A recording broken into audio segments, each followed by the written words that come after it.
அப்போது அந்த ஜாதகத்தில் சிவனுடைய கோயிலில் சூரியன் திசை நடந்தால் சூரியன் என்பது சிவனாகும்.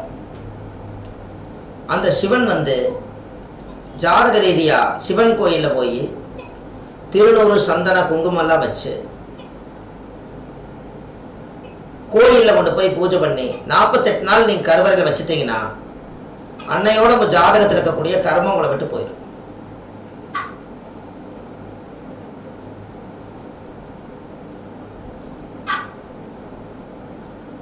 அம்மா கேக்குதா எல்லாத்துக்கும்?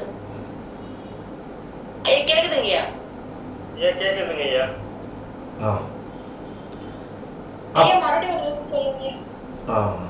கொஞ்சம் இருங்க, எல்லாரும் உள்ள வந்துடுறாங்கன்னு நினைக்கிறேன்.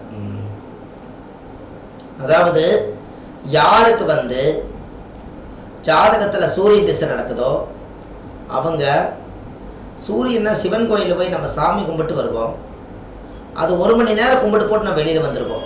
ஆனால் நம்ம பிராமணர்கிட்ட சொல்லி ஒரு தட்சணை கொடுத்து உங்கள் ஜாதகத்தை 48 நாள் கருவறையிலேயே வைக்க சொல்லி அதுக்குள்ளேயே ஒரு பைக்குள்ளே போட்டு அந்த கருவறைக்குள்ளே திருநூறு சந்தன குங்குமம் வைக்கிறதுக்குன்னு ஒரு பை வச்சுருப்பாங்க. அந்த பைக்குள்ளே இந்த ஜாதகத்தை ஒரு 48 நாளைக்கு வச்சு எங்களுக்கு பூஜை பண்ணி கொடுங்கன்னு சொன்னால் அவங்க செஞ்சு கொடுப்பாங்க.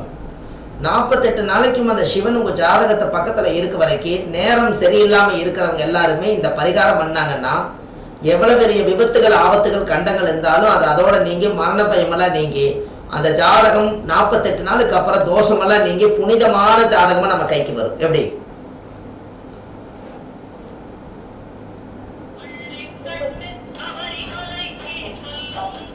புரியுதுங்களா? அந்த காலத்தில் இந்த வேலையெல்லாம் அந்த காலத்தில் செஞ்சுருக்காங்க. நீங்களும் அதை செய்யலாம். இதே சந்திரன் திசை நடந்தால் பார்வதி தாயார் கோயிலை கொண்டு போய் 10 வருஷம் அந்த சந்திர திசை நடக்கிறனால நீங்கள் ஒரு 48 நாள் உங்கள் ஜாதகத்தை வச்சுட்டு வந்தால் நீங்கள் கருவறையில் நீங்கள் சாமியோட ஒன்றா குடியிருந்துட்டு இருக்கிறீங்க என்று பொருள். இதை செஞ்சீங்கன்னா 48 நாளுக்கு அப்புறம் மறுபடியும் உங்கள் ஜாதக சந்திர திசை ஃபஸ்ட் கிளாஸாக வேலை செய்யும். ஒருத்தருக்கு இந்த மாதிரி வித்தியாசமாக பரிகாரம் சொல்லுங்கள். செவ்வாய் திசை நடந்தால் செவ்வாய் என்பது 7 வருஷம். செவ்வாய் என்பது முருகன். நம்ம முருகன் கோயிலில் கொண்டு போய் எங்கே நல்லா சக்தி வாய்வு பூஜை நடக்குதோ அங்கே போய் நீங்கள் கொண்டு போய் மனசார அந்த கோயிலில் போய் 7 வருஷம் திசை நடக்கிறனால 48 நாள் இது பூஜையில் வச்சு கொடுங்கன்னு சொல்லி நீங்கள் ஜாதகத்தை வாங்குங்க. செவ்வாய் திசை அருமையாக வேலை செய்யும். அதே ராகு திசை 18 வருஷம். நீங்கள் ராகு என்பது திருநாகேஸ்வரம் போகணுங்கிறதே இல்லை. பிரசித்தி பெற்ற ராகு ஸ்தலம் எங்கிருந்தாலும் ராகுடைய காலத்தில் கொண்டு போய் உங்கள் ஜாதகத்தை கொடுத்து 48 நாள் கிளம்பிச்சு பூஜை பண்ணி நீங்கள் வாங்கினீங்கன்னா அந்த ராகுடைய அம்சம் உங்களுக்கு அப்படியே கிடைக்கும். பாதகமாக போயிட்டு இருக்கக்கூடிய தொழில் வாழ்க்கை பிரச்சனை எல்லாமே சாதகமாக மாறும். அப்போது செவ்வாய்க்கு அடுத்தது புதன் திசைக்கு பெருமாள் கோயிலில் கொண்டு போய் 48 நாள் வைங்க. கேது திசைக்கு ஜீவசமாதியில் கொண்டு போய் நம்ம ஜாதகத்தை வைங்க. சுக்கிரன் திசை நடந்தால் ரங்கநாதர்கிட்ட கொண்டு போய் வைங்க. சுக்கிரன் என்பது ஒரு பெரிய ஒரு வெள்ளி கொலுசு வாங்கி யாரோ ஒருத்தருக்கு தானமாக கொடுத்துட்டு இந்த சுக்கிரன் என்பது வெள்ளியாக இருக்கிறனால ரங்கநாதர்கிட்ட கொடுங்க. ஸ்ரீரங்கநாதர் வெள்ளி, ஸ்ரீரங்கம் தான், பூர நட்சத்திரம் சுக்கிரனே. இப்படி நீங்கள் 9 திசைகளுக்குமே நீங்கள் கரெக்டாக கொண்டு போய் நம்ம கோயில் கருவறைக்குள்ளே ஏகப்பட்ட ரகசியம் இருக்குதுங்க. நம்ம ஜாதகம் உள்ளே போய் வெளியில் வந்தால் அன்றைக்கி ஒரு மாற்றம் நடக்கும். நீங்கள் செஞ்சு பாருங்கள், அது கட்டாயமாக இருக்கும். நீங்கள் சாமிகிட்ட சக்கரை பொங்கல் வாங்கி எங்கே உட்காந்து சாப்பிடுவீங்க? சாமியோட பிரசாதத்தை வாங்கி எங்கே உட்காந்து சாப்பிடணும்னு உங்களுக்கு தெரியுமா? கோயில் கருவறைக்கு நேர் எதுக்கால கொடிக்கம்பம் இருக்கும். கொடிக்கம்பத்துக்கிட்ட போய் எல்லாம் கும்பிட்டு போட்டு விழுந்து கும்பிடுவீங்க. அந்த இடத்துல தான் சாமியோட உயிர் சக்தி சேவாகுது. அந்த இடத்துல உட்காந்து பிரசாதம் சாப்பிட்டீங்கன்னா உங்கள் உடம்புல எல்லா கர்மாவும் நிவர்த்தியாகும். இப்போ உங்களுக்கு புரியுதுங்களா? பிரசாதம் எந்த இடத்துல உட்காந்து சாப்பிடணும்னு உங்களுக்கு தெரியுதா? அதுதான் அதனுடைய கடன். நீங்கள் கோவில் அந்த கோவிலுடைய சக்தியை நீங்கள் உள்வாங்கணும்னா இந்த கர்மாவை நம்ம நிவர்த்தி பண்ணணும். இன்னும் சொல்ல போனால் உங்கள்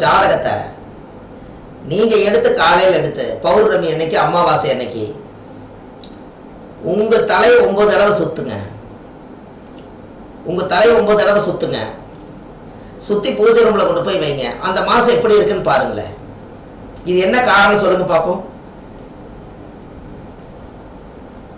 9 நவகிரகங்களும் சுத்திட்டு இருக்காங்க. அவங்க எல்லாத்தையும் சேர்த்து நம்மள சுத்தின மாதிரி ஒரு அர்த்தம் ஐயா. இப்போ நீங்கள் 9 கிரகம் உங்களை சுற்றுது. 9 கிரகம் நீங்கள் சுற்றலினாலும் அது உங்களை சுற்றுது. ஆனால் உங்கள் ஜாதகத்தில் இருக்கிற கிரகம் வேலை செய்யுதுன்னு நீங்கள் 9 கிரகத்தை சுற்றி இருக்கீங்களா? இல்லை. அப்போது நம்ம ஜாதகத்தில் இருக்கிறத நம்ம தலையெழுத்தே நம்ம ஜாதகம்னு சொன்னீங்கல்ல, அந்த தலை எழுத்து. அப்போ ஜாதகங்கிறது எழுத்து, தலை என்பது தலை, ஜாதகத்தில் இருக்கிறது எழுத்து. தலை எழுத்து, தலையை 9 தடவை சுற்றுங்க. தலை எழுத்து உங்களுக்கு எல்லாம் சரியாக வரும். என்னைக்காவது ஒரு நாள் இதை செஞ்சுக்கிறீங்களான்னு பாருங்க. கண்டிப்பாக செஞ்சுருக்க மாட்டீங்க. கரெக்டுங்களா? ஆனால் சின்ன விஷயம்தான் யோசிக்க வேண்டியதாக இருக்குது இல்லைங்களா?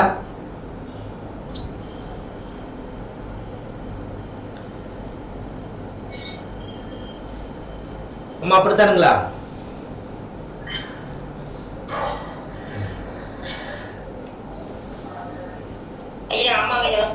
ஆ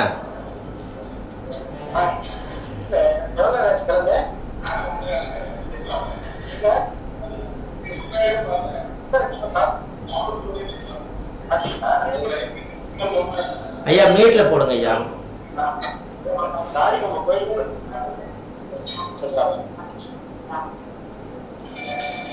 ஐயா கொஞ்சம் மீட்டில் போடுங்க.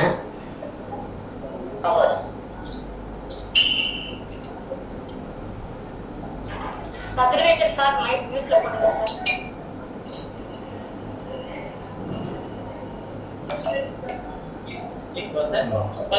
கொஞ்சம் மீட்டில் போடுங்க ஐயா. கதிரவேட்டர் சார், பேபி அம்மனி இவங்க எல்லாம் மியூட்ல அப்படியே இருக்காங்க.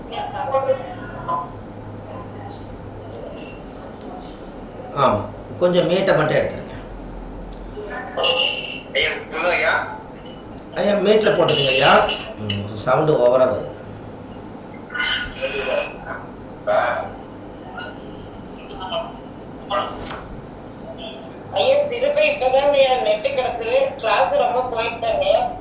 இல்லை இல்லைங்கம்மா, வாங்கம்மா, ரெக்கார்டிங் இருக்குதுங்கம்மா. தரேன். நீங்கள் உங்கள் வாழ்க்கையில் என்னைக்காவது சூரிய திசை உங்களுக்கு ஜாதகத்தில் சூரிய திசை நடந்தால் சிவன் கோயிலில் பூஜை பண்ணி அந்த திருநூறு வச்சுருப்பாங்க. அந்த திருநூறை வாங்கிட்டு வந்து ஒரு நாள் ஞாயிற்றுக்கிழமை அன்னைக்கு, சூரியனுடைய நாள் அன்னைக்கு, திருநூறில் ஒரு குடம் கலக்கி, அபிஷேகத்தை கலக்கிற மாதிரி கலக்கி, அந்த சூரிய திசை நடந்ததுக்கப்புறம் அந்த திருநூறில் ஒரு நாள் நீங்கள் தலைவலியாக ஊற்றி, ஒரு நாள் திருநூறில் உங்களையுமே நீங்கள் அபிஷேகம் பண்ணி நீங்கள் குளிச்சு பாருங்கள். உங்கள் வாழ்க்கையில் ஒரு மிகப்பெரிய ஒரு மாற்றம் நடக்கும். குழந்தை பாக்கியமே இல்லாமல் இருக்கிறவங்க 16 நாள் சந்தனத்தில் குளிச்சாங்கன்னா அவங்க சீக்கிரமாக கன்சீவ் ஆயிடுவாங்க. எப்படி?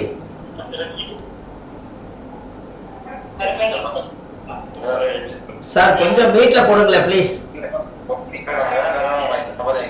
கதிரவேல் சார் கொஞ்சம் மியூட்ல போடுங்க சார். அவருக்கு லைட்ல அது ஆன் பண்ணிட்டு எங்கேயோ இருக்காரு போல. கதிரவேல் சார் ஐயா ஐயா டிராவலிங்ல இருப்பாங்க. ஐயா டிராவலிங்ல தான் இருக்காரு. ஐயா நீங்க பேசுறப்ப ஓபன் பண்ணிக்கலாம். அவருக்கு யாராவது ஒரு ஃபோன் பண்ணி அவரை கட் பண்ணி வெளியில் போக சொல்லுங்க, ரெக்கார்டிங் அனுப்பிச்சு விட்றலாம். ஏன்னா டிராவலில் இருக்கிறவங்க எல்லாத்துக்கும் டிஸ்டர்ப் ஆகுதுல்ல. அதனால அப்போ இது எப்படி ஒரு பரிகாரம்னு பார்த்தீங்களா? யாருக்கெல்லாம் குழந்தை பாக்கியம் தாமதமாக இருக்குது, எனக்கு ஒரு நல்ல வாழ்க்கையில் ஒரு குழந்தை கிடைக்காதான்னு நினச்சிட்டு இருக்கிறவங்க, ஒரிஜினல் சந்தனம் சின்ன சின்ன கட்டையாக ஒன்று காதியில் வாங்கி சந்தனத்தை நல்லா அரைச்சி 16 நாள் சந்தனத்தில் கண்டிப்பாக குளிச்சாங்கன்னா சந்தனம் ப்ளஸ் சந்தானம் பாக்கியம் கிடைச்சிரு. எப்படி?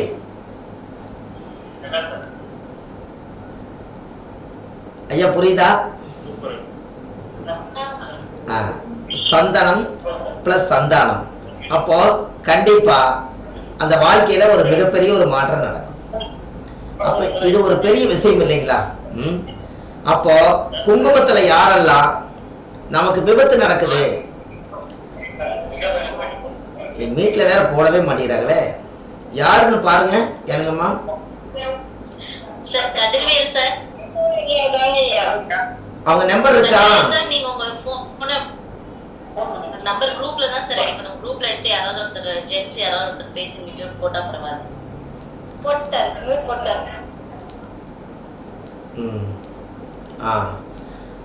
ரைட். அவங்க ஏதாவது வெளியில் போகிறவங்களாட்டு இருக்குது. சரி, ரைட். அதனால் யாருக்கெல்லாம் விபத்து நடக்குதுன்னு நினைக்கிறீங்களோ, எனக்கு ஏதாவது ரத்த காயம் நடக்க போகுது, என்னோடய வாழ்க்கையில் நான் ஏதாவது ஒரு வழியில் ஏதாவது ஒன்று ஆயிரணும், எனக்குன்னு ஏதாவது ஒரு தற்கொலை எண்ணம் வந்துடுமோ, எனக்கு ஏதாவது ஆயுதத்தால் தாக்கிடுவணும் அப்படின்னு ஏதாவது நீங்கள் நினச்சிங்கன்னா, ஒரு குங்குமத்தை வாங்கிட்டு வந்து கரைசி ஒரு குடத்தில் ஊற்றி ஃபஸ்ட்டு குங்குமத்தை தலைவலியாக ஊற்றிட்டு உங்கள் கண்ணாடியில் நீங்கள் பாருங்கள், ஒரு பெரிய அதிர்ச்சி ஆகும். அதுக்கப்புறம் நீங்கள் குளிச்சுக்குங்க. உங்கள் உடம்புல ரத்த காயம் வர வேண்டியது எல்லா தோஷமே அந்த குங்கும சிவப்பு குங்குமத்தோட அந்த ரத்த தோஷம் அதோட நிவர்த்தி ஆகும். எப்படி வருமுன் காண்பது பரிகாரம்.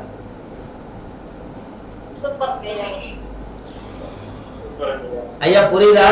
இதெல்லாம் வீட்லயே இருக்குது. ஆதி காலத்துல முன்னோர்கள் இது எல்லாம் வந்து செஞ்சிருக்காங்க. மண் குளியல் பண்ணியிருக்காங்க, உட்கார வச்சு பாலை தூக்கி தலையில ஊத்திருக்காங்க, மஞ்சள் தண்ணி தூக்கி ஊத்திருக்காங்க, சந்தனத்தை தூக்கி ஊத்திருக்காங்க, திருநூறை தூக்கி ஊத்திருக்காங்க. எல்லாமே ஒரு காலத்துல சாமி அருள் வந்தா இதெல்லாம் செஞ்சாங்க.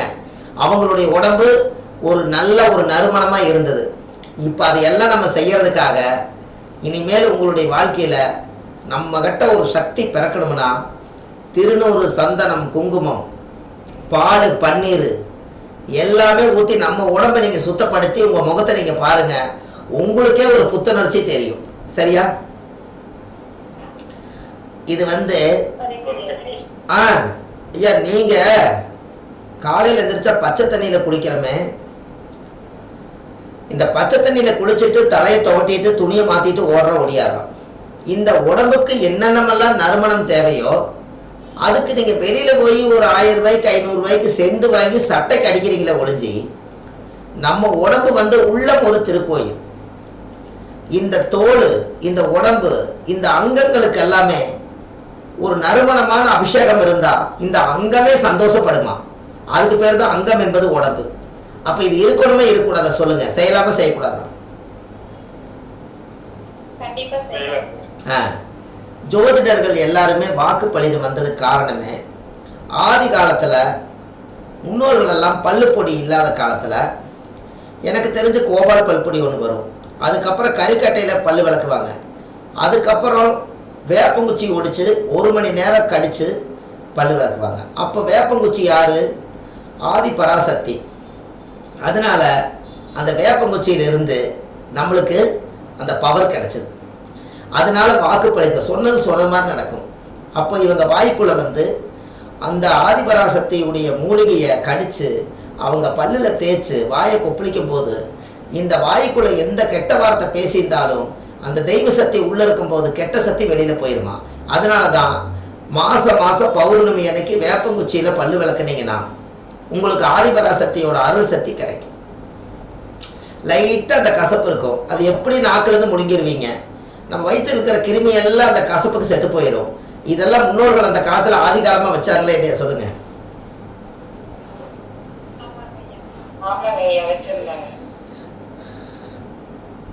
அப்போ அந்த ஜாதகத்தில் அந்த முன்னோர்களுடைய கர்மா நிவர்த்தி ஆகணும் அப்படிங்கிறதா. அந்த காலத்தில் கருவேலா மரம் கேள்விப்பட்டிருக்கிறீங்களா?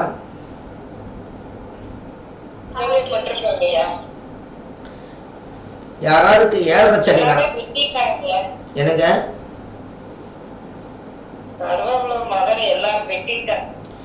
அந்த கருவேலா மரத்தில் இருந்து ஒரு துண்டு, ஒரு கட்டையை நீங்கள் வாங்கி கொண்டு 7 செடி நடக்கிறவங்களோட வீட்டில் பூஜை ரூமில் கொண்டு வந்து ஒரு பொட்டு சந்தனம் வச்சு ஒரு திருநூறு குங்குமம் வச்சு அந்த கட்டை மூலிகை கொண்டு வந்து நீங்கள் அந்த சாமி ரூமில் வச்சு பாருங்கள். 7 சனியோட தோஷம் நம்மளை கடுமையாக பாதிக்காது. கருவேல மரத்துடைய நிறம் என்னங்கம்மா?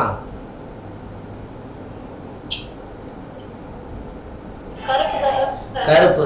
7 சனியோட நிறம் என்ன?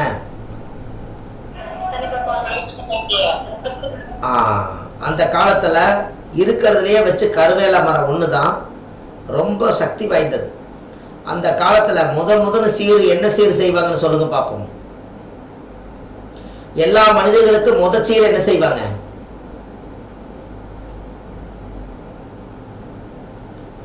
காது குத்துவாங்க. கரெக்டுங்களாமா?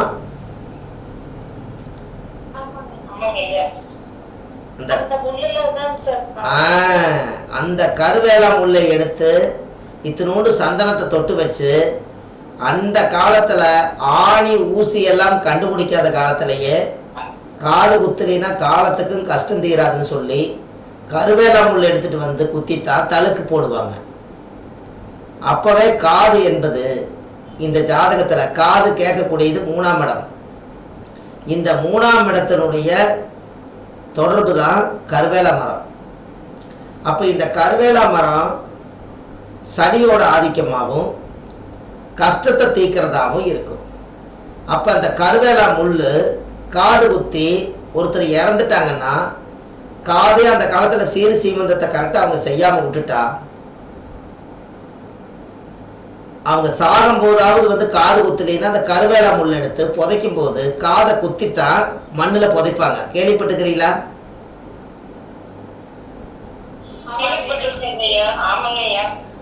காதை குத்தி அந்த ஓட்டை போட்டு வெளியே அந்த முள் வெளியே வந்துடும். அதுக்கப்புறம் தான் புதைப்பாங்க. அப்போது அந்த கருவேல மரத்தில் இருக்கக்கூடிய மூலிகை 7 சனி தோஷத்தை நிவர்த்தி பண்ணும். அதனால தான் அந்த காலத்தில் என்ன பண்ணுவாங்கன்னா, கூரைச்சாலையாக இருக்கும்போது வீடு வந்து ஓலைகள்லாம் மேயும் போது கருவேல மரத்தை போய் வெட்டிட்டு வந்து ஒரு மரத்தை, நீட்டமான மரத்தை முள்ளெல்லாம் செதுக்கி கருவேல மரத்தில் மேலே வந்து முகுட்டில் வந்து ஒரு சாலை போடுறதுக்கு ஒரு மரத்தை உள்ளே வச்சு விட்ருவாங்க. அந்த சாலை அந்த வீட்டுக்குள்ளே கருவேல மரத்தில் ஒரு மரத்தில் வந்து இருக்கும். அந்த மரத்து மேலே ஓலை இருக்கும். அப்போ வீட்டுக்குள்ளே கருவேல மரம் வீட்டுக்குள்ளே இருந்தால் அந்த குடும்பத்தில் யாருக்கு 7 சனி அஷ்டம சனி எது நடந்தாலும் அவங்களுக்கு நடந்ததும் தெரியாது, போனதும் தெரியாது, வந்ததும் தெரியாது. அதுக்கு காரணம் அந்த கருவேளான் கரு அப்படிங்கிற சனி தோஷம் இயற்கையாகவே அந்த காலத்தில் 7 சனினா என்னன்னு தெரியாமல் அவங்க வாழ்ந்துட்டு போனது காரணமே இந்த மூலிகை தான் சாட்சி. அப்போ எப்படியெல்லாம் முன்னோர்கள் யோசிச்சு வச்சிருக்கிறாங்கன்னு பாருங்க. எல்லாமே கேள்விப்பட்டிருக்கோங்கய்யா. ஆனா இதெல்லாம் நாங்க யோசனை பண்ணவே இல்லை, அப்படியே விட்டுட்டு மறந்துட்டோம். ஆனா நீங்க இப்ப எடுத்து சொல்லும் போது இதெல்லாம் தெரியுது. ஞாபகப்படுத்துறதுக்கு நன்றிங்கய்யா. காது அப்போ கருவேல மரத்துல இருந்து காது குத்திக்கிறாங்கன்னா, அப்போ 3ஆம் இடம் தகவல் தொடர்புன்னா, அப்போ யாருக்கெல்லாம் வந்து காது கேட்காம இருக்குதோ அவங்க வீட்டில் காது கம்மியாக கேட்குதுங்க, காது இருக்க டேமேஜ் ஆகுதுன்னா அவங்க கருவேல மரத்துக்கு போய் விளக்கு வச்சுட்டு வந்தாங்கன்னா இருக்கிற காதை கொஞ்சம் காப்பாற்றி வச்சுக்கலாம். நல்ல தகவல் தொடர்பு வர்றதுக்கு கருவேல மரமே சாட்சி. எப்படி?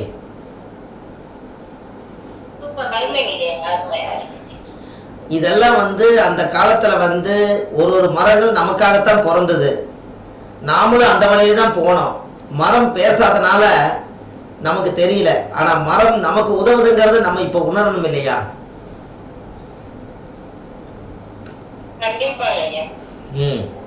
அப்போ அந்த மூலிகை அவ்வளோ பெரிய சக்தி வாய்ந்த மூலிகை. இன்னைக்கு சாதாரணமாக தேடினா கூட சாதாரணமாக ஒரு குளத்துல பார்த்தீங்கன்னா அந்த கருவேல மரம் இருக்கும். இப்போ பாருங்க, கண்ணில் அது கிடைக்கிறது அதிசயமா இருக்குது. இப்போ நம்ம சொன்னோன்னே அது பார்க்கணும்னு எண்ணம் இருக்குது, ஆனால் எங்க இருக்குன்னு தெரியல.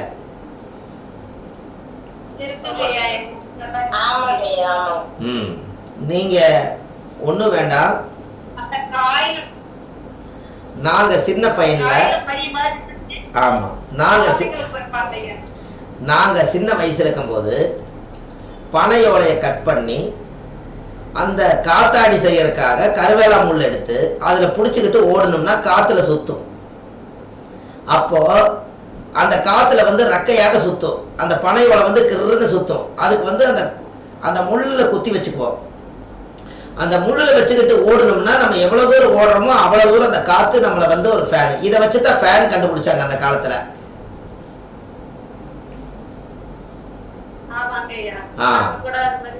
நம்ம கையிலேயே முள்ளை குத்தி முள்ளு கொனையில் வச்சுக்கிட்டோம்னா இங்கிருந்து ஓடுனீங்கன்னா அந்த ரெக்கை சுற்றுது.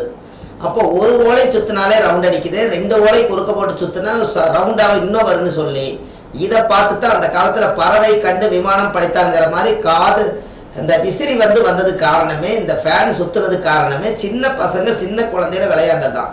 அப்போ இங்கிருந்து ஒரு பிரச்சனை எடுங்க. அப்போ புதன் என்பது காற்று ராசியா? அப்போ புதன் என்பது காற்று. அப்போ புதன் என்பது என்னாச்சு? கருவேலா முள். அதுக்கு அடுத்தது அனுசம் வந்து பனையோலை. அப்போ பனையோலையை அந்த காலத்திலேயே இயக்கி காத்தாடி செஞ்சு நம்மளே போயிருக்கிறோம்னா அப்போது காத்தோட்டமாக வாழ்ந்து ஆரோக்கியமாக ஆயுசு 100 வாழ்ந்தாங்கன்னு சொன்னது காரணமே இந்த காத்தோட்டமாக ஆயுசுங்கிறதே வந்து இந்த அனுசமும் புதனுங்கிறது காத்துன்னு தானே கரெக்டாக கனெக்ட் ஆகிருக்குது. அப்போவே பாருங்க கிரகத்தை எடுக்க முடியுதா இல்லையா?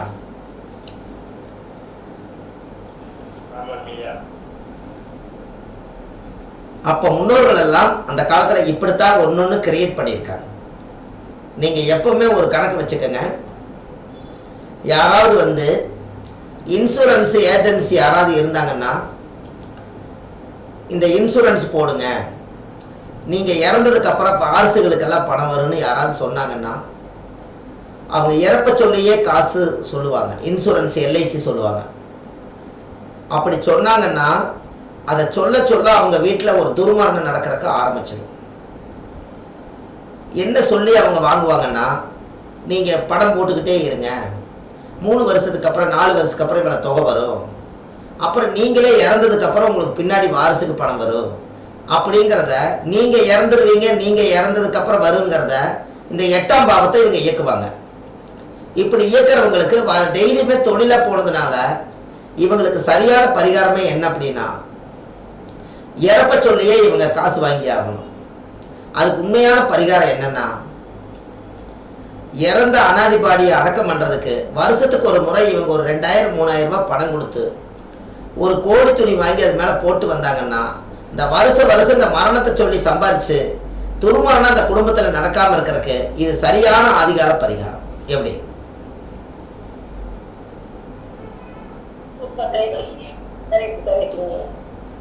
ஏன்னா இவங்க மரணத்தை சொல்லாமல் இருக்கவே மாட்டாங்க.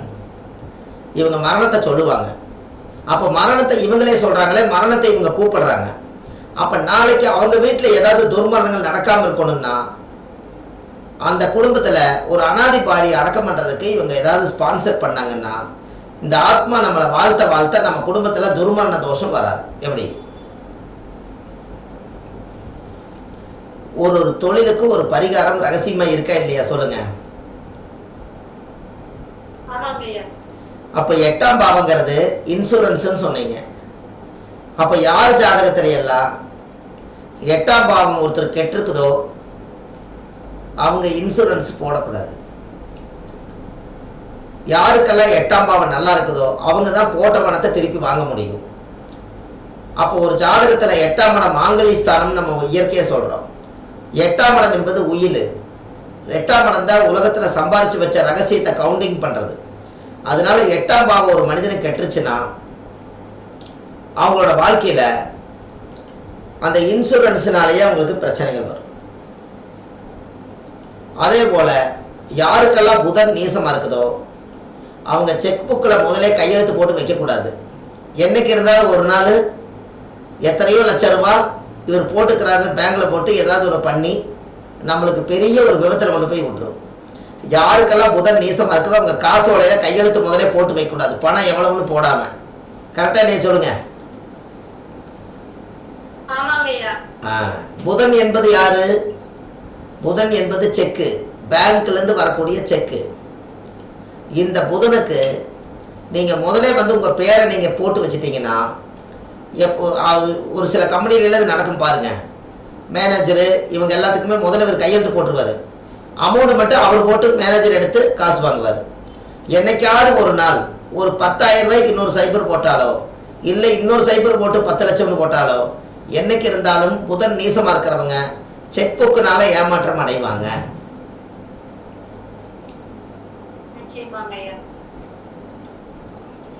அதே போல் எங்கேயாவது வந்து புறா நோட்டு பத்திரம் டாக்குமெண்ட்டு சும்மா கையெழுத்து வாங்கிட்டு அந்த ஸ்டாம்ப் பேப்பர் மேலே கையெழுத்து போட்டு ஒரு 5 லட்சம் 10 லட்சம் வாங்கினதுக்கு டாக்குமெண்ட்டை வாங்கிடுவாங்க. கடனெல்லாம் அடைச்சதுக்கப்புறம் நீங்கள் அந்த டாக்குமெண்ட்டை வாங்கி கையோடு அங்கேயே கிழிச்சு போட்டுறணும்.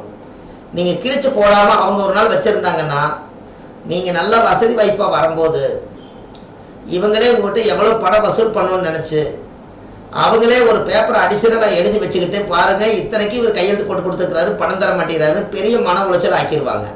கெடுவு முடிஞ்சதுன்னா புறா நோட்டும் சைனான ஸ்டாம்ப் பேப்பர் நோட்டை வாங்கி அப்போவே கிழிச்சு தண்ணியில் தலை சுற்றி வீசி போட்டு வந்துடணும். இல்லைன்னா மாட்டிக்குவாங்க. எப்படி இதெல்லாம் விவரம் தெரியாமல் ஏதோ ஒன்று போய் இவங்க மாட்டிக்குவாங்க. அப்போ இதையெல்லாம் நம்ம சரிப்படுத்தணும் இல்லைங்களா? கரெக்டு தானே? சரி. அப்போது இந்த சின்ன சின்ன விஷயங்கள் எல்லாம் உங்களுக்கு இது தெரிஞ்சதுனால உங்களுக்கு நல்ல விஷயம் தானே? கரெக்டுங்களா? சரி சரி சரி. ஒரு ஜாதகம் நான் அனுப்புகிறேன். உங்களுக்கு குழுவில் போட்டிருக்கிற அந்த ஜாதகத்தை உங்களால் எடுக்க முடியுதா? உங்களால் ஜாதகத்தை எடுக்க முடியுமாங்கம்மா? குழுவில் போட்டுக்கிறத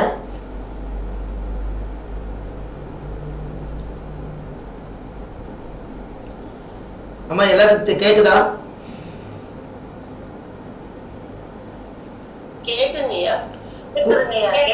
குழுவில் ஒரு ஜாதகம் போட்டிருக்கிறேன், உங்களால் அதை எழுத முடியுமான்னு கேட்குறேன்.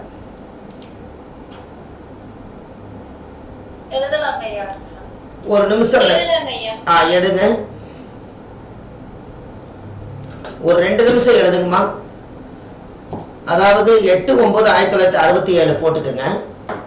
சுவாதி நட்சத்திர துளாராசி சிம்ம லக்னம்.